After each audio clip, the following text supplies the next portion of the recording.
رسوله الكريم أما بعد فأعوذ بالله من الشيطان الرجيم بسم الله الرحمن الرحيم ومن الناس اور لوگوں میں سے من بعض ایسے بھی ہیں یقول جو کہتے ہیں آمنا باللہ کہ ہم ایمان لائے اللہ پر وبالیوم الآخر اور آخرت کے دن پر وما هم بمؤمنین اور وہ ایمان لانے والے نہیں ہیں یخادعون اللہ وہ دھوکہ دیتے ہیں اللہ کو والذین آمنوا اور ان لوگوں کو جو ایمان لائے وما یخدعون اور وہ دھوکہ نہیں دیتے الا مگر انفسہم اپنے آپ کو وما یشعرون اور ان کو اس کا شعور بھی نہیں ہے فی قلوبہم مرض ان کے دلوں میں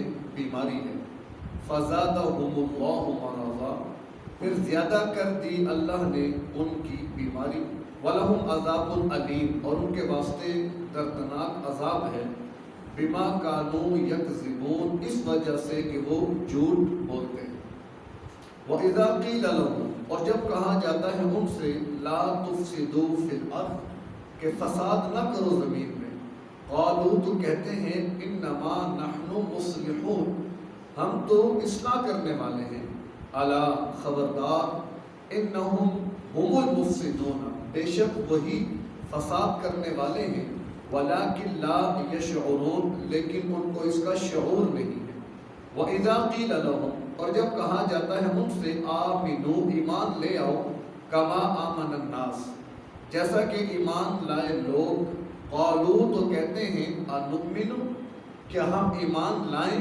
کما آمن السفہاء کہ جیسے بے وقوف ایمان لائے ہیں الا خبردار انہم هم السفہاء وہی بے وقوف ہیں ولکن لا یعلمون لیکن وہ جانتے نہیں ہیں وَإِذَا لَقُوا الَّذِينَ آمَنُوا اور جب ملتے ہیں ان لوگوں سے جو ایمان لے آئے قالوا تو کہتے ہیں آمنا ہم مسلمان ہو گئے ہم ایمان لے آئے ہیں وَإِذَا خَلَوْا إِلَى شَيَاطِينِهِمْ اور جب اکیلے جو ہو جاتے ہیں اپنے شیطانوں کے پاس قالوا تو کہتے ہیں اِنَّا مَعَكُمْ ہم تو تمہارے ساتھ ہیں انما نحن مستہزئون ہم تو ایمان والوں سے مذاق کرتے ہیں ان کا ہم مذاق اڑا رہے ہیں اللہ یستہزئ بہم اللہ مذاق کرتا ہے ان سے ویمدہم اور ان کو بڑھا رہا ہے فی طغیانہم ان کی سرکشی میں یعمہون کہ وہ بہکے ہوئے ہیں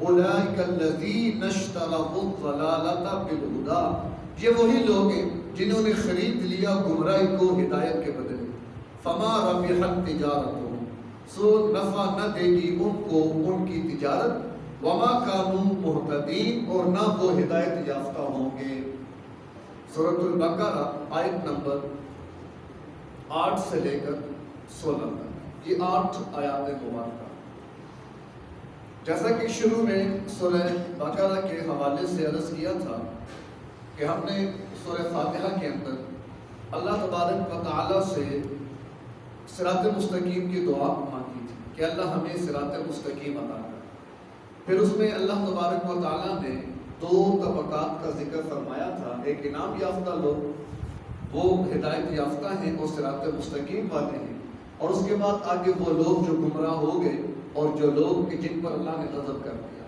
پھر آگے سورہ بقرہ کے آغاز میں پہلی 2 آیات میں اللہ تبارک و تعالیٰ نے قرآن کے کتاب ہدایت ہونے کو اور کتاب لا ریب ہونے کو بیان فرمایا پھر اس کے بعد آگے جو آیات ہیں آیت نمبر 20 تک اس میں اللہ تبارک و تعالیٰ نے 3 طبقات کا ذکر فرمایا بنیادی طور پر طبقے تو 2 ہیں مومن اور کافر تو 2 کے بعد جو آگے 3 آیات تھیں ان میں تو اللہ نے اہل ایمان اہل تقوی ان کا اور ان کی صفات کا بیان فرمایا پھر اس کے بعد آگے جو 2 آیات تھیں یعنی کل آگے جو 15 آیات ہیں ان میں اللہ نے انکار کرنے والوں کا ذکر فرمایا آگے پھر ان میں تقسیم کی بعض منکر تو وہ تھے جو کھلا انکار کر دیتے تھے جنہیں ہم کھلا کافر کہتے ہیں تو 2 آیات میں ان کا بیان ہوا پھر اس کے بعد آگے جو 13 آیات تھی ان میں دوسرے طبقے کا بیان ہوا کہ جو بظاہر تو ایمان کی بات کرتے تھے لیکن دل میں کفر تھا، جن کو اصطلاح میں منافق کہا جاتا ہے۔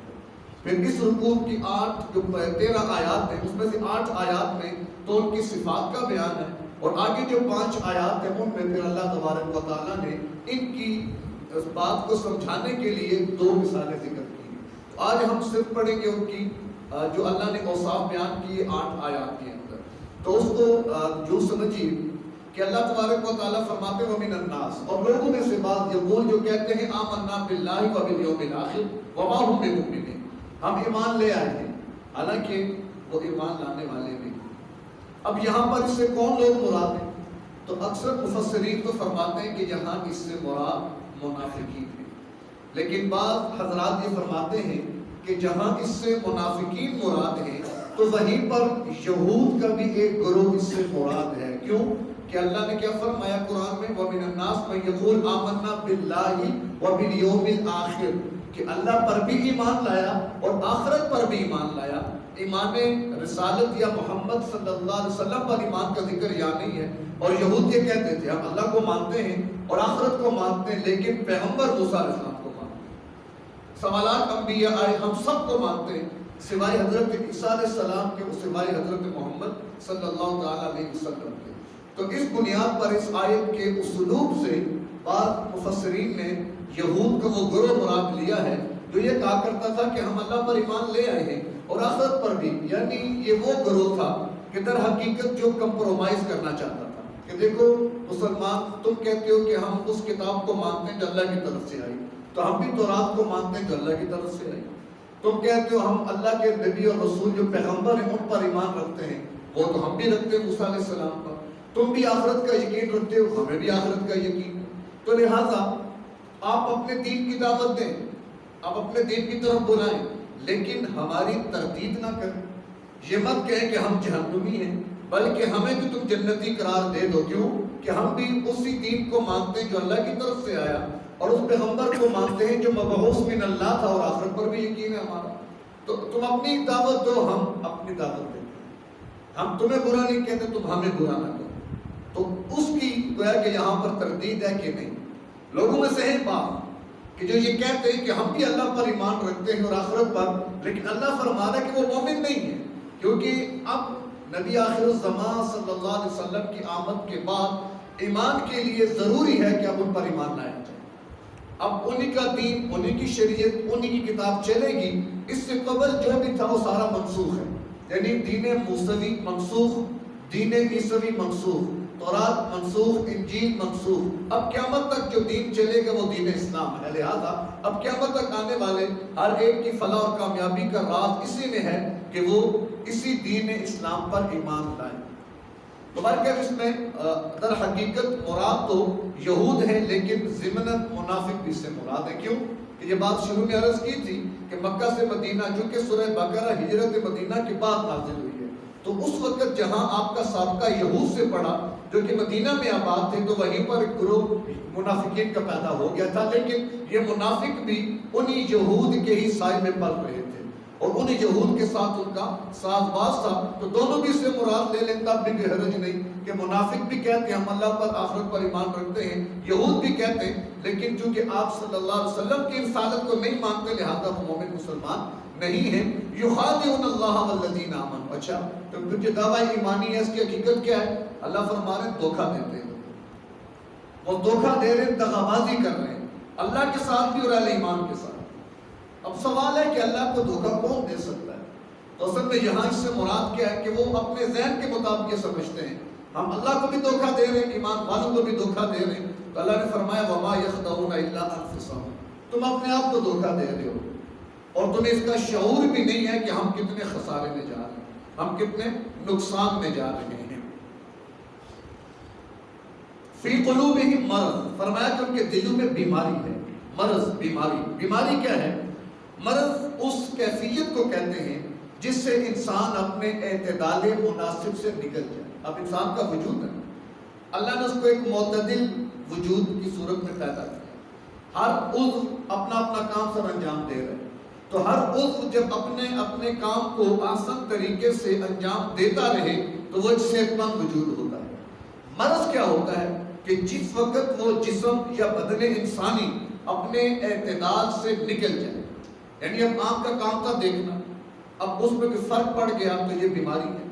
معدے کا اپنا کام تھا، اگر اس نے اپنا کام چھوڑ دیا، جگر نے اپنا کام چھوڑ دیا، پھیپھڑوں میں کوئی اور مسائل پیدا ہو گئے، تو اب گویا کہ ایک معتدل شخص جو صحت مند زندگی بسر کرتا ہے، یہ بندہ صحت مند نہیں رہا۔ کیوں؟ کہ اس کا وجود اعتدال کے حد سے نکل گیا۔ اب جب وہ اپنے اعتدال سے نکل جاتا ہے تو اس کے افعال میں خلل پیدا ہو جاتا ہے، یعنی اب وہ صحیح کام نہیں کر سکتا۔ ایک صحت مند آدمی جس طریقے سے اپنے امور کو سر انجام دیتا ہے، ایک بیمار آدمی ویسے اپنے افعال کو انجام نہیں دے سکتا، لہذا نتیجتاً اس کا انجام کیا ہوتا ہے؟ موت، کہ وہ بے اعتدالی انسان کو اس کی موت تک لے جا سکتی ہے۔ یہ تو عام بیماری کی بات ہے۔ قرآن و سنت کی اصطلاح میں مرض کیا ہے؟ قرآن و سنت، کیونکہ قرآن تو روحانیت سے بحث کرتا ہے، یہ تو ہم نے جسم کی مثال دی ہے کہ جسم کے اندر اللہ نے جو اعضاء رکھے ہیں، ہر عضو اپنا اپنا کام سر انجام دے رہا ہے۔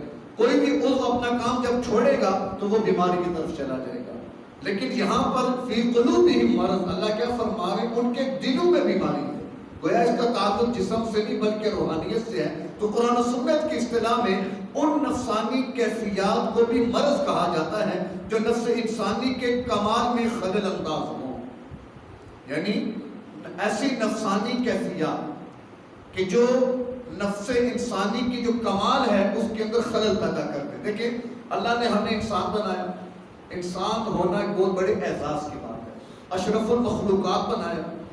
انسانوں سے پہلے کائنات کی عظیم مخلوق وہ فرشتے تھے جس کا انہیں احساس بھی تھا، تبھی تو اللہ نے ان کے سامنے یہ بات رکھی تھی کہ میں اب زمین میں اپنا خلیفہ بنانے والا ہوں۔ تو فرشتوں نے کہا تھا کہ ہم ہیں، تو گویا کہ فرشتے سمجھتے تھے کہ ہم سب سے افضل و اعلیٰ ہیں، لیکن ان کو اللہ نے انسان کے آگے جھکا کر گویا کہ انسان کو اشرف المخلوقات بنا دیا، تو وہ کسی بنیاد پر اشرف المخلوقات بنے گا، وگرنہ جو قرآن یہ کہتا ہے وَلَقَدْ كَرَّمْنَا بَنِي آدَمَ وَحَمَلْنَاهُمْ فِي الْبَرِّ وَالْبَحْرِ، کہ ہم نے اس انسان کو تکریم اور اعزاز سے نوازا ہے، خشکی اور تری کا حاکم بنا دیا ہے۔ یہ انسان کا اعزاز بیان ہوا، تو وہی قرآن اس انسان کی ذلت کو یوں بیان کرتا ہے اولئک کالانعام بل هم اضل، کہ یہی انسان جس کو اللہ نے اتنا شرف عطا کیا ہے بعض دفعہ اس حد تک گر جاتا ہے کہ وہ چوپاؤں جیسا ہو جاتا ہے۔ بل هم اضل فرماتے ہیں نہیں بلکہ چوپاؤں سے بھی بدتر ہو جاتا ہے یہی انسان۔ تو گویا کہ اللہ نے کوئی کمال رکھا ہے انسان میں، تو ایسی کیفیات انسان میں پیدا ہو جائے جو اس کے کمال کو روک دیں، وہ بیماری ہے۔ حسد، کینہ، بغض، یہ دل کی جو نفسانیات ہیں، بیماریاں ہیں کہ جس میں اگر انسان کو اپنی اصلاح کی فکر پیدا نہ ہو، لوگ کہتے ہیں نا بیعت و سلوک، یا کسی پیر کے ساتھ بیعت کرنا، بعض لوگ اس کو صحیح نہیں سمجھتے۔ دیکھیں جسم حد اعتدال سے نکلا تو ڈاکٹر کے پاس گئے کہ نہیں گئے؟ آنکھیں کام نہیں کر رہی، معدے میں گڑبڑ ہو گئی، کسی بھی عضو نے کام چھوڑ دیا، فوراً معالج کی تلاش کر کے اس کے پاس جا کر جسم کا علاج کراتے ہیں، وہ تشخیص کرتا ہے، اس کے دوائی دے کر علاج کرتا ہے۔ بالکل اسی طرح انسان روحانی طور پر بھی بیمار ہو جاتا ہے۔ تو روحانی طور پر بیماروں کے معالج وہ اللہ کے ولی ہوتے ہیں، وہ اللہ والے ہوتے ہیں کہ جن کے پاس جاتا ہے انسان، اتقی فراست المؤمن فإنه ينظر بنور اللہ، اللہ کے نبی فرماتے ہیں کہ مومن کی فراست سے ڈرو کہ وہ سر کی آنکھ سے نہیں بلکہ وہ دل کی آنکھ سے دیکھتا ہے، اور دل کی آنکھ جو دیکھتی ہے وہ انسان کے اندر اتر جاتی ہے۔ تو اللہ والے وہ تشخیص کرتے ہیں۔ ایک آدمی بے نمازی ہے، قرآن نہیں پڑھنا چاہتا، دین کی طرف نہیں آتا، یہ بیماری ہے نا۔ اگر کسی روحانی معالج کے پاس چل کے نہیں جائیں گے تو پھر ہوگا کیا کہ پھر اب اس کی وجہ سے انسان اپنے اعمال سے آہستہ آہستہ محروم ہونا شروع ہو جاتا ہے۔ نماز کا دل ہی نہیں کر رہا، نماز چھوٹ گئی، روزے آ رہے ہیں، گرمی ہے، بڑا مشکل ہو جائے گا، کام بھی کرنا ہے، مزدوری بھی کرنی ہے، دکان بھی کھولنی ہے۔ ہوگا کیا کہ جب وہ روحانی بیماری لگ جائے گی تو جیسے جسم کام سے رک جاتا ہے تو روحانی طور پر بھی انسان اعمال سے رک جاتا ہے۔ تو جسم اگر اعتدال سے نکلے تو نتیجتاً موت اس کا مقدر بنتی ہے۔ تو اسی طرح روحانی طور پر بھی اگر اپنے امراض کا علاج نہ کیا جائے تو انسان گویا کہ روحانی طور پہ مر جاتا ہے۔ بظاہر زندہ لاش چلتا پھرتا نظر آئے گا، جیسے قرآن میں ہے نا سم بکم عمی، اب یہ ابو جہل کو کہا جا رہا ہے، کفار کو کہا جا رہا ہے گونگے ہیں، اندھے ہیں، بہرے ہیں. حالانکہ ابو جہل دیکھتا بھی تھا، اندھا تو نہیں تھا، وہ سنتا بھی ہے، بہرا تو نہیں ہے، وہ بولتا بھی ہے، گونگا بھی نہیں ہے. لیکن گویا کہ جس نے اللہ کو نہیں پہچانا اور ان اعضاء کے ذریعے اللہ کی معرفت تک نہیں پہنچا، تو اس کے اعضاء کا ہونا اور نہ ہونا برابر ہے. جیسے کہ مردہ، اس میں کوئی احساس نہیں ہوتا، ایسے وہ زندہ جو اللہ تک نہ پہنچ سکا، اس کو بھی کوئی احساس نہیں ہے. فرمایا کہ وہ بھی کیا ہے؟ مر گیا، وہ بھی ایک زندہ لاش. هل يستوي الذين يعلمون والذين لا يعلمون؟ جاننے والے اور نہ جاننے والے کیا برابر ہو سکتے؟ نہیں ہو سکتے. تو گویا کہ روحانی امراض کا علاج نہ کیا جائے تو نتیجتاً کیا ہوتا ہے؟ روحانی موت ہو جاتی ہے. حضرت جنید بغدادی رحمت اللہ علیہ نے فرمایا کہ دلوں کے امراض خواہشات نفسانی کے اتباع سے پیدا ہوتے ہیں. جنید بغدادی رحمت اللہ علیہ بہت بڑے بزرگ گزرے ہیں، پہلوان تھے بغداد کے. ان کے مقابلے کا پہلوان کوئی نہیں تھا. جو واقعہ میں نے پڑھا تاریخ میں کہ ان کے مقابلے کا پہلوان کوئی نہیں تھا. تو ایک مرتبہ ایک سید بزرگ، اس نے ایک چیلنج دے دیا جنید بغدادی کو، میں سے کشتی لڑوں. کیوں؟ بادشاہ نے اعلان کیا ہوا تھا کہ جنید کو شکست دے گا اس کو میں اتنا انعام دوں گا. اب جب بابا جی نے آ کر چیلنج دے دیا جنید بغدادی کو، کہا کہ میں تم سے لڑنا چاہتا ہوں. جب میدان میں آمنے سامنے میں تو بڑے حیران، لوگ بھی حیران کہ یہ جنید جس کے سامنے بڑے بڑے جوان نہیں ٹھہر سکتے، یہ بزرگ، یہ بابا کیسے لڑے گا ان سے؟ بادشاہ بھی حیران، لیکن چیلنج تھا، جنید بغدادی کو آنا پڑا. جب دونوں آپس میں ملے، گتھم گتھا ہوئے، تو اس بزرگ نے جنید کے کان میں ایک بات کہی کہ جنید میں سادات ہوں، آل رسول میں سے، اور حالات یہ ہیں کہ میرے گھر میں فاقہ ہے، کچھ کھانے کو نہیں، جوان بیٹیاں گھر میں ہیں. اگر آج تم اللہ کے لیے، اللہ کے نبی کی آل کے لیے شکست کھا لے گا تو میرے گھر میں بہت آسانی ہو جائے گی. تو جنید کہتے میں نے سوچا ساری زندگی میں جیتتا رہا، آج ہار بھی جاؤں تو کوئی مسئلہ نہیں. اور نورا کشتی کی، نورا کشتی جیسے آج کل ہماری عدم اعتماد کی وہ کام چل رہے نا، سب نورا کشتی ہے، اور اس کے مخالف اس کے مخالف ہوگا کیا؟ اوپر نانی دادی سب کی ایک ہی ہوتی ہے، بس ہمیں انہوں نے آگے لگایا ہوا ہوتا ہے. تو خیر نورا کشتی کی انہوں نے، اور جنید نے تھوڑی دیر کے بعد خود کو نیچے گرا لیا. لوگ حیران پریشان. یہ آسان نہیں ہے. پوری دنیا میں یا پورے ملک میں جس کا شعرہ ہو، جس کا ڈنکا بجتا ہو اور خود کو وہ گرا دے، یہ بہت بڑی قربانی کی چیز ہے. کہتے ہیں رات کو خواب میں اللہ کے نبی کا دیدار ہوا اور فرمایا کہ جنید تو نے میری خاطر اتنی بڑی ذلت کو برداشت کیا، میں محمد تجھے عزتوں سے نوازتا ہوں. جب صبح ہوئی تو دیکھا اللہ کے ولی بن کے اٹھے. تو جنید بغدادی رحمت اللہ علیہ، پھر اللہ نے کتنا کام لیا دین کا، کہاں تک اللہ نے پہنچایا. وہی بات کہ نفس جو ہوتا ہے نا، جتنا اس کے اوپر پاؤں مضبوط پڑے گا اتنا پروان بلند ہو جاتا ہے. آج کل چونکہ نفس نے ہم پہ پاؤں رکھا ہوا ہے، لہذا ہم نیچے سے نیچے چلتے چلے جا رہے ہیں. جب ہم نفس کو دبائیں گے تو اللہ ہمیں اوپر اٹھا لے گا انشاءاللہ. تو فرمایا کہ دلوں کے امراض جو ہیں وہ خواہشات نفسانی کی وجہ سے اور ان کی اتباع کی وجہ سے پیدا ہو جاتے ہیں. جتنا ہم نفس کی بات مانتے چلے جائیں گے، روحانی مرض بڑھتا چلا جائے گا. فزادہم اللہ مرضا. اب کیا ہوا؟ ان کے دل میں بیماری، نفاق کی بیماری، وہ مرض اللہ نے اور بڑھا دیا. کیا مطلب؟ جیسے جیسے اسلام میں ترقی ہوتی، مسلمان آگے بڑھتے چلے جاتے، ان کا مرض اور بڑھتا چلا جاتا، اور بڑھتا. جتنا دیکھتے اتنی تکلیف بڑھتی چلی جاتی. جبکہ بعد نے یہاں اس سے مراد لیا ہے کہ اس سے منافقت مراد ہے کہ ٹھیک ہے. اضافے کا مطلب کیا ہے کہ وہ جو منافقانہ روش اختیار کیے ہوئے تھے، اس کی بنیاد پر وہ سمجھتے تھے کہ ہم کامیاب ہو رہے ہیں، اور اللہ بھی ڈیل دے رہا تھا نا، اللہ ڈیل دے رہا تھا. انہوں نے سمجھا کہ ہم تو کامیابی کا سفر طے کر رہے ہیں، اللہ نے بھی ڈیل دی، لہٰذا وہ مرض میں اور بڑھتے چلے گئے، اور بڑھتے چلے گئے. اور بالآخر پھر اللہ نے کیا معاملہ فرمایا کہ وَلَهُمْ عَذَابٌ أَلِيمٌ. ان کے واسطے دردناک عذاب ہے، بِمَا كَانُوا يَكْذِبُونَ، اس لیے کہ وہ جھوٹ بولتے تھے. تو جھوٹ کی وجہ سے اللہ نے ان کو پکڑ لیا. وَإِذَا قِيلَ لَهُمْ لَا تُفْسِدُوا فِي الْأَرْضِ. جب ان سے کہا جاتا نا یار زمین میں فساد نہ کرو، یعنی پہلے ان کا ایک قباحت بیان ہوئی کہ وہ کہتے تھے کہ ہم مومن ہیں. اللہ نے کہا جھوٹ بولتے ہو، مومن نہیں تم کافر ہو. یہاں پر دوسری چیز وَإِذَا قِيلَ لَهُمْ لَا تُفْسِدُوا فِي الْأَرْضِ کہ بھائی زمین میں فساد نہ کرو. قَالُوا إِنَّمَا نَحْنُ مُسْلِمُونَ. یہ دوسری قباحت ان کی کہ وہ خود کے مدعے دار تھے کہ ہم تو اصلاح کا کام کر رہے ہیں، ہم فلاح و بہبود کا کام کر رہے ہیں. جیسے ہمارے اس معاشرے میں بھی بعض جماعتیں، بعض پارٹیاں، بعض لوگ ہیں ایسے کہ جو کام غلط کر رہے ہیں، لیکن لوگوں میں وہ کہتے ہیں کہ ہم تو تمہاری اصلاح کا کام کر رہے ہیں. اب بعض ہمارے گلوکار، ہم نے کہ بڑا اسپتال بنانا ہے، اب وہ کیا کر رہے ہیں؟ جگہ جگہ اپنے پروگرام رکھ رہے ہیں، گانا بجانا چل رہا ہے، جو بھی ہمیں اس کا فنڈ ملے گا ہم اسپتال بنائیں گے۔ اب بظاہر تو وہ کیا کر رہے ہیں کہ وہ ایک اچھا کام کرنا چاہ رہے ہیں، لیکن راستہ کیا اختیار کر لیا؟ اللہ کی ناراضگی کا۔ تو ان سے کہا گیا بھائی یہ کام مت کرو گانے بجانے، تو کیا کہتے ہیں کہ نما نحن مسلمون، بھائی ہم تو فلاح اور بہبود کا کام کرنا چاہ رہے ہیں، ہم غلط کام تو نہیں کر رہے۔ ایسی ایکٹرس ہماری اداکارائیں وہ روڈوں پہ نکل آتی ہیں، چندے کر رہی ہیں، لوگوں کے سامنے گھوم پھر رہی ہیں، کیا کر رہے ہو جی؟ اسپتال بنانا ہے اور فلاں جگہ پانی کا انتظام، یہ سب غلط ہے۔ ایسے ہی ہمارے جیسے سول سوسائٹی کے نام سے آپ نے سنا ہوگا کہ جو اکثر روڈوں پہ نکل آتے ہیں دین کے خلاف ایشوز پر، باقی دنیا میں اوپر نیچے حالات ہو جائیں ان کو تکلیف نہیں ہوتی، لیکن جب دین یا شریعت کا کوئی معاملہ آتا ہے تو وہ سارے نکل کے باہر آ جاتے ہیں۔ ہم اپنے حقوق کی بات کر رہے ہیں، وہ بظاہر کہتے ہیں ہم اپنے حقوق اور فلاح کی بات کرتے ہیں، لیکن حقیقت میں وہ کیا ہے کہ وہ فساد پھیلا رہے ہیں دنیا میں۔ میرا جسم میری مرضی کے نعرے جب لگے اسلام آباد میں وہ کیا تھا؟ اب عورتیں یہی کہہ رہی تھی ہم اپنے حقوق کی جنگ لڑ رہی ہیں، ہمیں حقوق چاہیے۔ سوال ہے کون سا حق چاہتے ہو؟ شریعت نے جو تمہیں حق دے دیے اس سے بڑھ کے تم ہی بتاؤ تمہیں اور کیا چاہیے، بتاؤ۔ لیکن جواب ندالت، کیوں؟ کہ وہ چونکہ اوروں کا ایجنڈا ہے جس کے تحت یہ آگے لوگ کام کر رہے ہوتے ہیں، تو بظاہر وہ کہتے ہیں ہم فلاح اور اصلاح کا کام کر رہے ہیں، لیکن در حقیقت وہ ہوتا کیا ہے؟ سب فساد فی الارض ہوتا ہے۔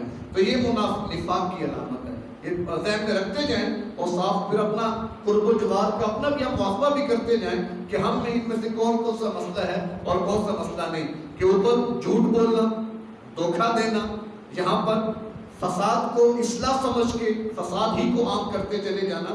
الا انہم هم المفسدون، اللہ فرما رہے تم تو فساد کر رہے ہو، ولکن لا یشعرون، لیکن اتنی ذہنی پختگی جو ہے نا، ذہنی پسماندگی اتنی بڑھ چکی ہے کہ ان کو احساس ہی نہیں، سمجھ ہی نہیں کہ اصلاح کیا ہوتا ہے، فساد کیا ہوتا ہے، اس حد تک وہ گر چکے ہیں۔ وَإِذَا قِيلَ لَهُمْ آمِنُوا كَمَا آمَنَ النَّاسُ، اور ان سے کہا بھی جاتا ہے کہ جیسے لوگ ایمان لائے ہیں، انسان ایمان لائیں، تم بھی ایمان لے آؤ، تو گویا یہاں پر ناس کا لفظ لایا کہ اصل انسان تو وہی ہے جس کو اللہ کی معرفت مل گئی، اصل وہی ہے جو اللہ کی ساری نعمتوں اور ان نشانیوں کو دیکھ کر بھی اللہ کی معرفت حاصل نہیں کر رہا، تو ٹھیک ہے چلتا پھرتا انسان تو نظر آئے گا، لیکن حقیقت میں اولئک کالانعام بل ہم اضل ہے، کہ وہ اتنا کچھ دیکھ کر بھی اللہ کی معرفت کو حاصل نہ کر سکا۔ مفسرین نے فرمایا جہاں اس سے مراد حضرات صحابہ ہیں کہ جیسے یہ صحابہ ایمان لا رہے ہیں نا، تم بھی ایمان لے آؤ، تو یہاں سے اصول سمجھ میں آتا ہے کہ اللہ تبارک و تعالیٰ نے حضرات صحابہ کو معیار قرار دیا ہے دین اور شریعت میں۔ اکثر لوگ نہیں مانتے حضرات صحابہ کا معیار حق ہونا، اور وہ چیزیں جو حضرات صحابہ سے منقول ہوئی ان کا بڑی ڈھٹائی سے انکار کر دیتے۔ ابھی تراویح کا معاملہ آ رہا ہے، اب ویسے تو اب بعض لوگ ہی 8 تراویح کے قائل ہو کر 20 کا انکار کر دیتے ہیں، اور ہم نے خوب سنا، آپ نے پڑھا کتابوں میں کہ وہ کہتے ہیں کہ 20 رکعت تراویح یہ بدعت عمری ہے، نعوذ باللہ، کہ حضرت عمر کی بدعت ہے۔ ویسے واقعہ یہی ہے کہ تراویح کی نماز آپ علیہ السلام کے دور میں تھی، ایسے ہی صدیق اکبر رضی اللہ عنہ کے دور میں بھی تھی، البتہ آج کل ہم جس طرح پہ پڑھتے ہیں تراویح، اس کا باقاعدہ جو آغاز تھا حضرت عمر بن خطاب رضی اللہ عنہ کے دور سے ہوا تھا۔ وہ کہتے جی تو اللہ کے نبی نے تو ایسا کوئی نہیں، آپ 20 رکعت پڑھی، یہ عمر نے بدعت جاری کر دی، وہ عمر جس کے بارے میں اللہ کے نبی نے فرمایا لو کان بعدی نبی لکان عمر، کہ میرے بعد اگر کوئی نبی ہوتا تو عمر ہوتا، جن کی 18 سے 20 آیات یا فیصلے وہ ہیں جو زمین پہ عمر بن خطاب نے کیے، اللہ نے عرش سے قرآن بنا کر اتارا، اور اللہ کے نبی کا فرمان ان اللہ جعل الحق علی لسان عمر وقلبہ، کہ اللہ تبارک و تعالیٰ نے حق عمر کے دل اور زبان پہ جاری کر دیا کہ اس کی زبان سے جب بھی نکلے گا وہ حق ہی نکلے گا۔ لیکن لوگ کتنا دیدہ دلیری سے کہہ دیتے ہیں عمر کی بدعت ہے۔ یہ جمعے کی دوسری اذان جو ممبر کے سامنے ہوتی ہے، دور عثمانی میں اس کا آغاز ہوا، لوگ کہتے ہیں یہ بھی بدعت عثمانی ہے، یہ انہوں نے شروع کی تھی۔ اگر صحابہ بدعتی ہے تو پھر دین کا کوئی حال نہیں ہے، کیونکہ گواہ دین کے صحابہ ہیں، پہنچانے والے صحابہ ہیں، آگے لانے والے صحابہ ہیں۔ اللہ کے نبی 13 سال مکہ میں، 10 سال مدینہ میں، جمعے میں تفصیل چل رہی ہے، اس کے علاوہ کہیں بھی نہیں گئے۔ آج پوری دنیا میں آپ دیکھ لیں اسلام پہنچا ہوا ہے، تو یہ کس نے پہنچایا؟ صحابہ نے۔ اگر صحابہ نعوذ باللہ، پھر وہ عام، اب عمر بن خطاب خلیفہ راشد ہیں، عثمان غنی خلیفہ راشد ہیں، اگر یہ حضرات بدعتی ہو جاتے ہیں پھر تو دین کا کیا کام ختم۔ یہی بات تو وہ کہتا ہے کہ بھئی ہم دین کو نہیں مانتے، کیونکہ ابو بکر عمر عثمان انہوں نے دین میں گڑبڑ کی ہے، اب خلافت کا علی کا تھا انہوں نے چھینا ہے، کچھ کام یہ کر رہے ہیں، کچھ تڑکا وہ بھی لگا دیتے ہیں بیچ میں، جس سے کیا ہوگا؟ نقصان دین کا ہوگا ہے۔ تو اس لیے قرآن نے جب کہہ دیا وَإِذَا قِيلَ لَهُمْ آمِنُوا كَمَا آمَنَ النَّاسُ، یہ قرآن ہے، میں اپنی بات تو نہیں کر رہا، کہ جیسا ایمان لائے صحابہ ویسا تم ایمان لاؤ گے تو تم کامیاب ہو جاؤ گے۔ تو اللہ تو صحابہ کو معیار قرار دے رہے اور ہم کتنا کو نیچے گرا رہے ہیں، تو ایسا کوئی مسئلہ نہیں ہے حضرات، صحابہ معیار حق بھی ہیں، معیار ایمان بھی ہیں، تفصیلات آگے آتی رہیں گی۔ تو یہ آیت مبارکہ حضرات صحابہ کی حجت ہونے پر، وہ کہتے ہیں جی کہ ہم صحابہ کے قول کو حجت نہیں مانتے، صحابہ کے فعل کو حجت نہیں مانتے، ہم نے کلمہ پڑھا ہے نبی کا، نہ عمر کا، نہ عثمان کا، نہ ابو بکر کا، کلمہ نبی کا پڑھا ہے، بات ہی ختم۔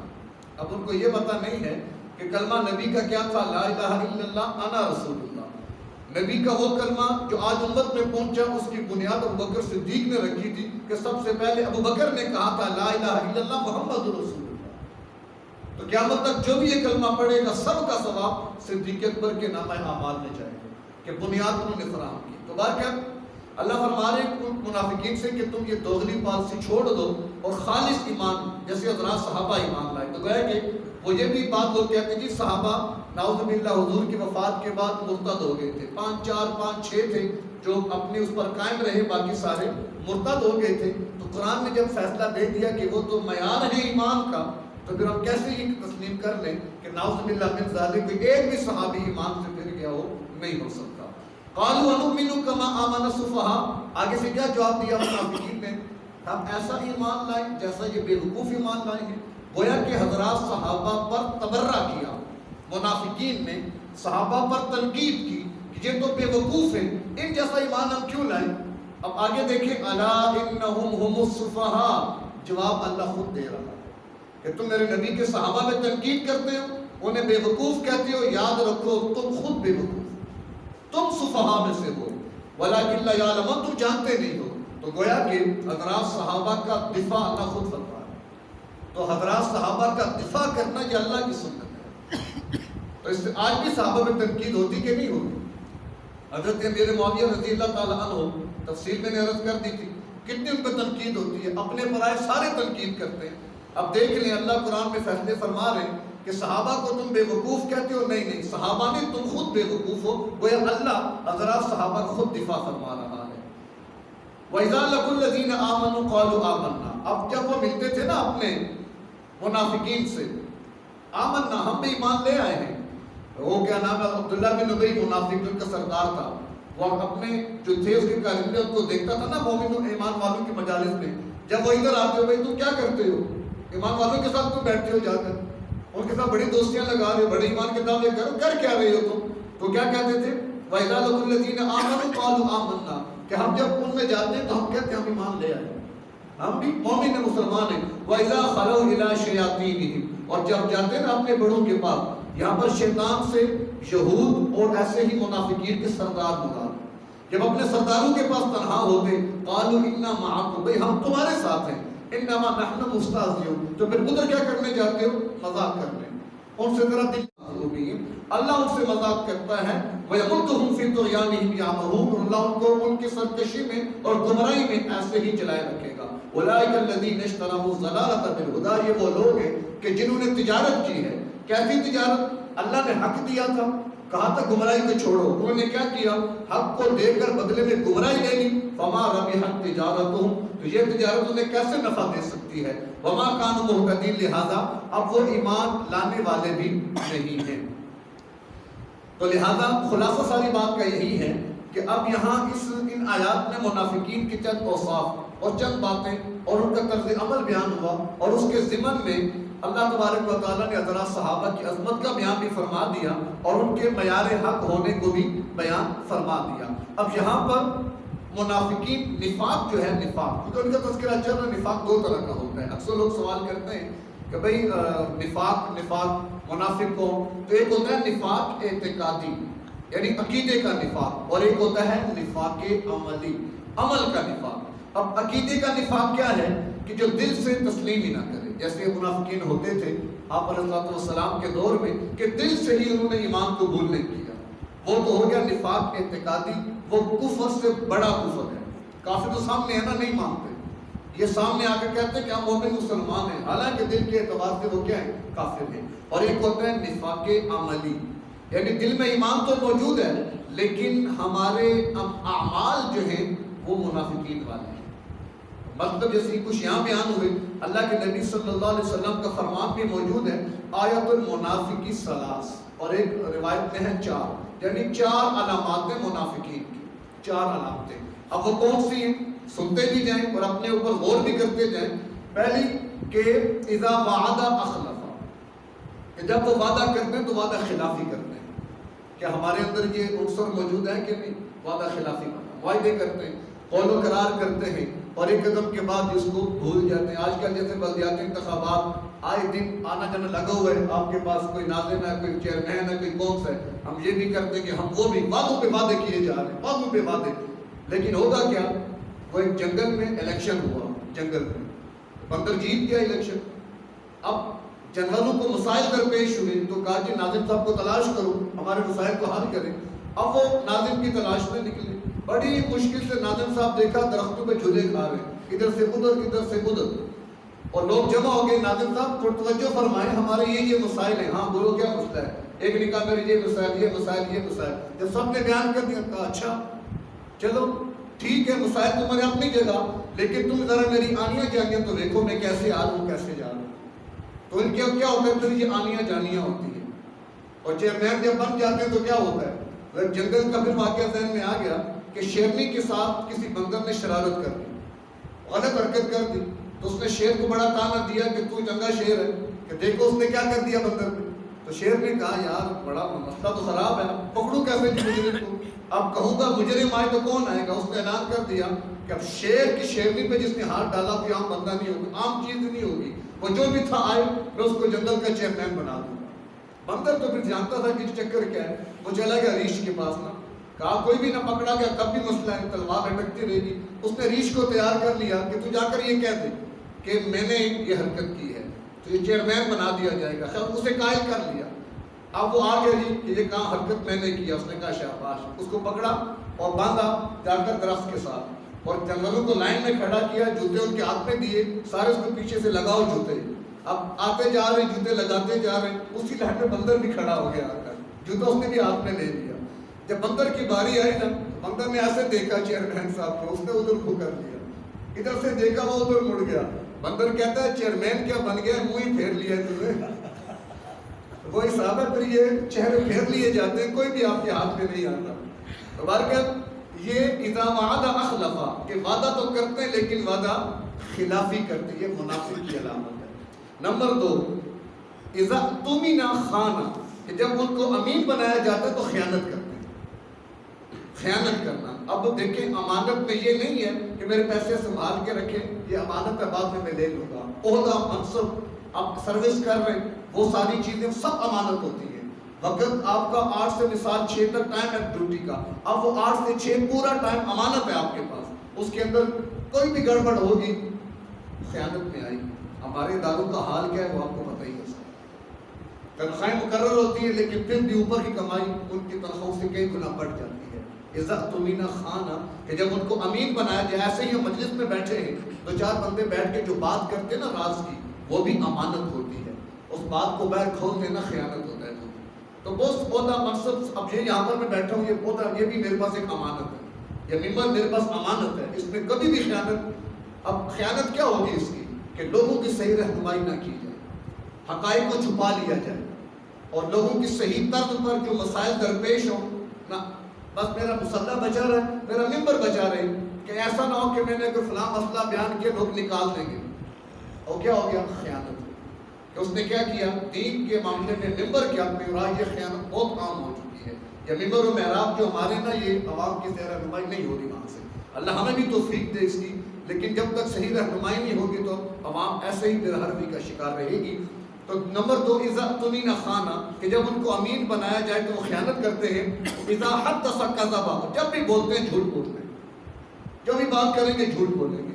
کتنے بڑے بڑے دعوے ہوتے ہیں ہمارے حکمرانوں کے، آپ ٹیلی ویژن پہ دیکھتے ہوں گے، ہم آ کر یہ کر دیں گے، ہم آ کر وہ کر دیں گے. کیا ہوتا ہے سب آپ کے سامنے. اور نمبر 4 اذا خاصم فجر، کہ جب وہ لڑائی کرتے ہیں تو گالیاں دیتے ہیں ایک دوسرے کو. تو یہ 4 علامات اللہ کے نبی نے فرمایا کہ جس میں ایک علامت ہے وہ نفاق کے 1 درجے پہ ہے، جس میں 2 علامتیں ہیں وہ 2 درجے پہ، اور جس میں 4 علامتیں وہ خالص منافق. ہم دیکھ لیں اپنے آپ کو، اپنے قرب و جوار میں کہ ساری چیزیں عام ہیں کہ نہیں. سب کچھ آج ہمارے معاشرے میں عام ہے، تو گویا اللہ معاف فرمائے ہم یہ کہہ سکتے ہیں معذرت کے ساتھ کہ آج ہم میں ہر بندہ منافق، ہر ایک کے اندر نفاق پیدا ہو چکا. تو اللہ تبارک و تعالی ہمیں یہ آیات سمجھنے کی، صحیح سمجھانے کی، اور ہمیں ان پر عمل کی توفیق عطا فرمائے. اور جتنی بھی نفاق کی علامات بیان ہوئی ہیں اللہ ہمیں اس سے بچنے کی توفیق عطا فرمائے. واخر دعوانا ان الحمد للہ.